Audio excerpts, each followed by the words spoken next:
But I think also for me, the fear is not so concrete. I'm not so scared of meeting people. It's much more subtle.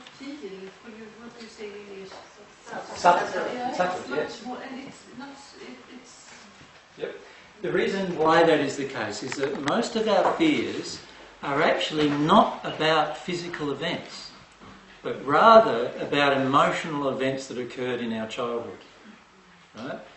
And this is the problem with our fears, is that most of our fears had their birth in the treatment we had when we were a child in some way.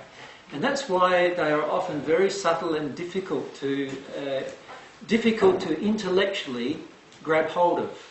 What we need to do instead is just feel the fear, and when we feel the fear, we will actually usually be able to associate it with an event that occurred that was an emotional event for us. So, for example, my fear, I'm not so scared of spiders anymore, but when I was a child, I was quite afraid of spiders because I remembered the entire event. The event was, I picked up a redback spider when I was about 2 years of age. Now, a redback spider is like a black widow. You understand? In Australia, it's got a red stripe down its back, bright red, like no one here's got the bright red colour that it's on its back. It's close to that scarf, but a bit brighter red. And down its back. And I'm picking up and I'm looking at it, right? 2 years of age, my mother comes out. What do you think she's going to do? Right? Now, in that moment, anytime anybody's in fear, they are withdrawing love from you.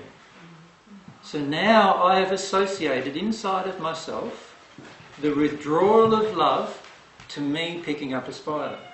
And she smacks the spider off and shoots the spider, kills it, and don't do that anymore, and upset and a bit angry because her fear is being challenged, yes? And all of that is the withdrawal of love. Now, when love is withdrawn from a child, that's when it feels pain. Every single time. So every time somebody is angry with you as a child or is afraid of something as a child around you, they are withdrawing their love from you. And in that moment, you will automatically associate what the action was or what the different thing that was happening was with the withdrawal of love. And you will automatically from now on have a degree of fear associated with that event. I have a friend, when he was very, very young, his mother went onto an aircraft carrier, and you know the aircraft lifts that pull the aircraft up and down, some of them operate very rapidly, very fast, much faster than a normal lift that you have on inside of a building.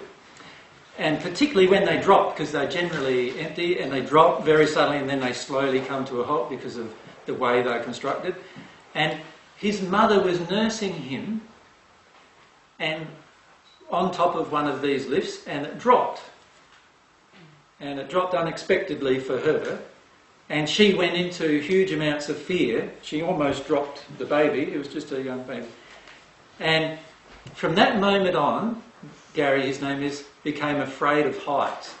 He's now a builder of all professions, and he's afraid of heights. So every time he has to get on a scaffold, there's a worry and so forth.